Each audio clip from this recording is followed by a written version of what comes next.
This is Emmeline Macbeth, genetic genealogist. I've been asked to put together a little video to show you how to link sources to people on FamilySearch.org when these sources are not indexed and the families aren't indexed together. So usually when you go on FamilySearch, let's say you have a 1920 census, the families are indexed together because there are relationships. It says father is the head, mother, and then daughter, son, etc. And the website will have those grouped together. So when you go in and link them to the FamilySearch profiles, you just click a button using their source linker to attach them to the family or create new profiles from that source if they don't have a profile already. But the problem is some of these sources do not have relationships on them, and so the website does not know how to determine for certain what the relationships of the families are in these households, and so they don't link them, group them together. And they're not a part of that source linker like the 1920 census would be. So I'm on the 1945 Pinellas County census. Florida had a census every 5 years. And this census is pretty basic, as you can see. It had names, address, ages, birth, state of birth, and basically their occupation, and that's it. So there's no relationships on this census record. And if you didn't know the families already, you'd have to do some extra research using some extra resources to see what the relationships are. So I found a family on here that did not already have FamilySearch profiles to show you how to link them from this 1945 census to their FamilySearch profiles. Now, first of all, for anyone who's not familiar with FamilySearch.org, it is a free website. You just have to register to have an account. It is a free website that has millions and millions of free documents like this one I'm looking at right now that are available to you all across the country. So we're looking at Florida, United States here, but they have records for all sorts of countries, and you can build your tree on there for free. So the first thing I needed to do was have a profile for the person that I'm going to be starting with. So I'm looking at this family right here. And as you can see, the indexing didn't know what to make of this last name. They probably used AI to transcribe the names, and AI didn't know what to do with this letter here. But this is actually a Z. So this is Beatrice Zanders, Major Zanders, living at 1127 and a half Pierce Street. And you can see these are all the people in the same household. Major and Beatrice Zanders, and then they have these children. If you look at the ages over here, you can see they're teenagers. Mildred, Walter, Curtis, Betty, and Jimmy Boykin. All right, so the first thing I need in order to attach this source to this family is I have to have a profile to start with. So I looked first to see if this family was on FamilySearch, and they are not. So I had to create one, and here is the profile I created for Major Zander. And I did this by searching for him in other records to, first of all, confirm the spelling of the name and find out a little bit about the family.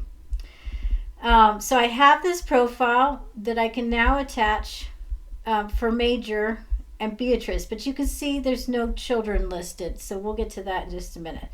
So the first thing I have to do is I am viewing the view for Major here, and there's a button here that says attach to tree. So I can click that button, and it's going to give me a chance to link it. Now luckily I just worked on Beatrice and Major, so they pop up here, but if I hadn't worked on them recently, I could just go up to Major's profile here and just click on the FamilySearch ID right there and copy it, and I could put it in this box here and say I want to attach it to this person. But luckily I can just select Major, and I'm going to put the source, I'm going to slide it over and click attach. Now, unfortunately, normally with the source linker, there would be the whole family listed down here, and I could just slide their entries up nicely into wherever they fit. but that's not the case here because the system doesn't know that this is a family. So in order to connect the next entry to the next person, I have to do this one by one. So I was on Major's profile. I'm going to close that. And now I'm going to go to Beatrice. Let me spell her name correctly. This was already there when I attached her. Okay, she was Beatrice Young. Now, I'm going to go, in order to get to Beatrice entry, I have to click this arrow right here that says View Major Standards to get to the full list of everybody who's on this page. So now I'm going to find Beatrice, and there she is. And I'm going to click Attach to Tree. So I have to do this one person at a time. Okay, Beatrice does show up for me here. So I'm going to click on her, and I'm going to attach her entry. Now we have a little bit of a problem because I've got these kids, Mildred, Walter, Curtis, Betty, Jimmy. You notice they have a different last name for Beatrice and Major, but they're living in the household. What do I do with them? Well, I did some research to find out. I had a feeling these were probably Beatrice kids from a previous marriage. And I was right. Major and Beatrice did not marry until 1943, so that was right before this time. And if I go over to, I found the family in the 1935 census where Beatrice is with her husband Walter, and I did find a marriage record for them. And here are the kids: Mildred, Swaith, Curtis, Betty, Jimmy. These are the same kids as in the 1945 census, so I know this is correct.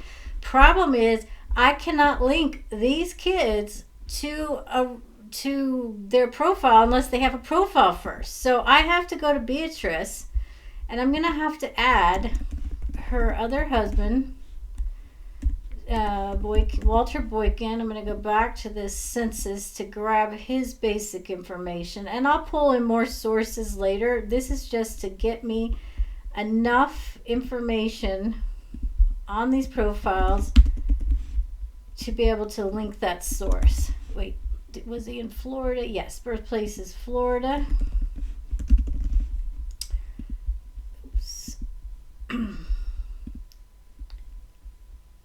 Okay, see what happened? It says there's a possible match. I may have some another duplicate for Beatrice. So I'm going to flow through here. Maybe the kids are attached.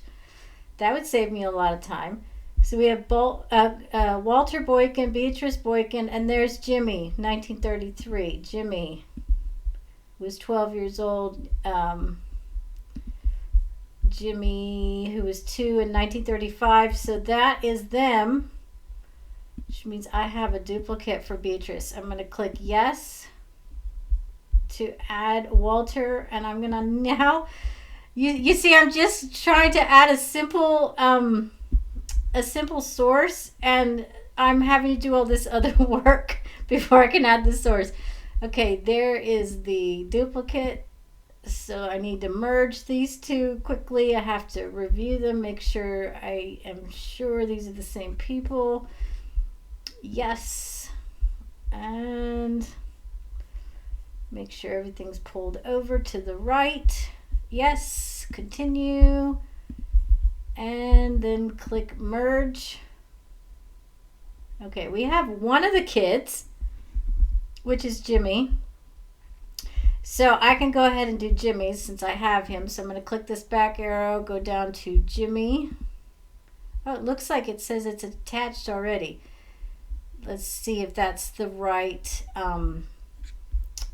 ID 29B. Yes, it's already attached to him. So great, we don't need to attach him.